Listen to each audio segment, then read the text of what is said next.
My Sweetie Move vous emmène à la rencontre des Global City Makers. Alors nous sommes toujours à cette toute première journée de ce tout premier forum Global Cities Makers qui se déroule donc, je vous le rappelle, à la CCI de Paris Île-de-France. Je me trouve actuellement avec Benoît Quignon, directeur général de SNCF Immobilier. Bonjour. Bonjour. Bienvenue. Alors écoutez, vous allez nous expliquer tout de suite quel rôle joue SNCF Immobilier dans cette Global City dont on parle beaucoup depuis ce matin. SNCF Immobilier gère en fait le patrimoine de la SNCF, c'est-à-dire 25 000 bâtiments, 20 000 hectares, 8,5 millions de mètres carrés de surface bâtie. C'est énorme, c'est ancien, ça a une grande valeur patrimoniale. C'est pas toujours très correct en matière d'empreinte énergétique, et donc notre premier travail, c'est de rationaliser ce patrimoine qui sert en fait la SNCF et ses clients dans des activités d'ailleurs aussi bien des bureaux d'études que des usines, que des locaux qui accueillent du public. Donc un patrimoine très diversifié.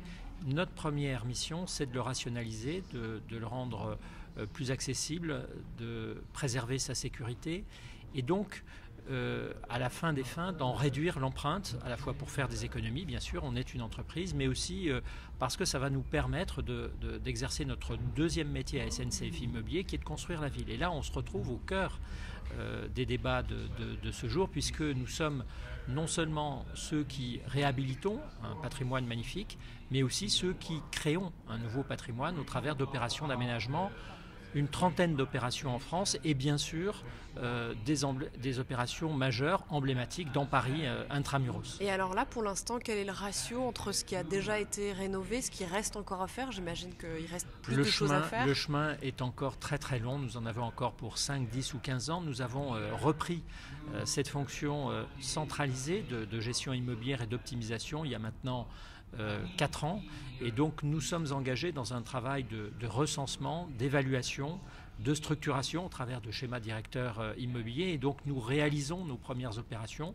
Nous sommes en train de construire 3 usines en France qui vont accueillir des activités de maintenance du matériel de la SNCF. Nous restructurons l'appareil de formation également de SNCF Réseau, le gestionnaire d'infrastructures français.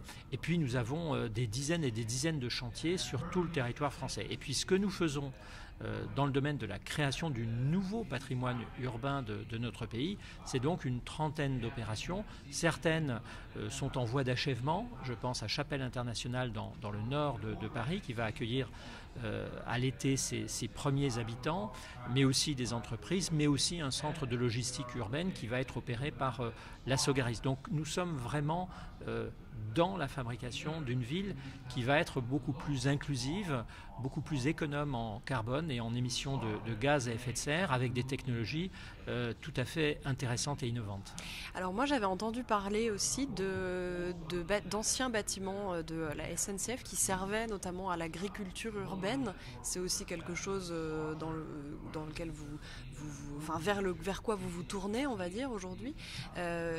Comment ça se met en place, ce genre d'initiative, par exemple, si on doit c'est en fait cette phase transitoire, finalement, entre le moment où on décide d'abandonner un bâtiment parce qu'il n'est plus utile à notre activité, et puis le moment où nous allons réussir à le céder, à le transformer pour réaliser un nouveau bâtiment, réaliser un nouveau quartier dans la ville. Et là, on a souvent une période intermédiaire où se développent des friches, ce qu'on appelle des friches urbaines, des friches industrielles, dans le territoire, souvent d'ailleurs très bien placées, pas très loin des lignes de communication. Et donc, il nous est apparu intéressant de pouvoir les réutiliser temporairement pour quelques années, quelques mois, pour imaginer de nouveaux usages. Et parmi les nouveaux usages, il y a l'agriculture urbaine dont vous parlez. J'ai en tête un exemple très précis, pas très loin d'ici, à Pantin, où nous avons créé la bien nommée Cité Fertile, qui va accueillir de l'agriculture urbaine, qui va accompagner les habitants de Pantin lorsqu'ils voudront finalement se réapproprier le travail de la terre. Et puis en même temps, on va mener une réflexion avec ces habitants sur ce que pourrait devenir ce nouveau quartier de Pantin, un nouveau quartier, une éco-cité que nous souhaitons fabriquer, construire avec eux, et bien sûr la municipalité de Pantin. Donc c'est ce qu'on appelle l'urbanisme transitoire. On a investi de cette manière-là une quinzaine de sites en France pour des activités qui sont d'ailleurs culturelles, qui peuvent être sportives, qui peuvent être de débat sociétal, de restauration, d'alimentation et donc d'agriculture urbaine. On a déjà accueilli 2 millions de visiteurs sur nos sites, en particulier en région parisienne, et ce sont des sites qui aujourd'hui sont à l'agenda de tous les franciliens qui veulent rencontrer d'autres franciliens. Je pense à Grande Contrôle, je pense au collectif MU qui occupe un espace du côté de la gare des Mines, ou encore pour ceux qui sont toujours d'ailleurs fans de street art, l'Aérosol du côté de Hébert dans le 18e arrondissement. Très bon endroit d'ailleurs. Voilà, c'est un très très bon endroit où on pouvait faire du roller. Un conseil. Voilà. Et alors, ma dernière question, ce serait dans quelle mesure vous pensez que pour une entreprise aussi importante dans notre pays qu'est la SNCF, enfin je dis notre pays, mais même à l'international, mais là en prenant la France tout de même, nous y sommes en ce moment, dans quelle mesure c'est important pour une entreprise comme la SNCF de participer à ces changements aujourd'hui qu'on voit dans nos villes, qu'on voit émerger, d'autant que la SNCF a la double casquette, voilà. Parle d'immobilier. Notre métier de base, notre premier métier, c'est la mobilité, c'est le transport. Et en fait, le transport, il ne se conçoit pas sans son articulation à la ville, au travers des gares.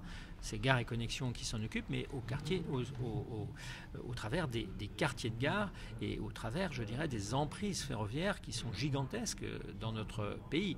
Et donc on voit très bien qu'au-delà de l'optimisation des ressources et des dépenses de la SNCF, dont je parlais tout à l'heure, il y a la nécessité de recréer ce lien entre la vie urbaine, à laquelle nous contribuons, et puis les modes de transport, pas seulement d'ailleurs le chemin de fer, mais aussi le bus, la trottinette, le vélo, la marche à pied. Et c'est ça qu'on essaye de faire au travers de notre action en faveur du renouvellement urbain que nous menons partout en France, en essayant de réutiliser de manière astucieuse, intelligente, les actifs qui aujourd'hui n'ont plus d'utilité ferroviaire. C'est vraiment ce double mouvement, à la fois rationaliser, réduire la dépense, générer des recettes évidemment pour l'entreprise qui va pouvoir réinvestir, et en particulier réinvestir dans de nouveaux quartiers qui vont rendre finalement l'accès au train plus facile, plus attractif, plus agréable. Eh bien, merci beaucoup Benoît Quignon d'avoir été avec nous. Je rappelle que vous êtes directeur général de SNCF Immobilier. Merci de votre accueil. Merci beaucoup.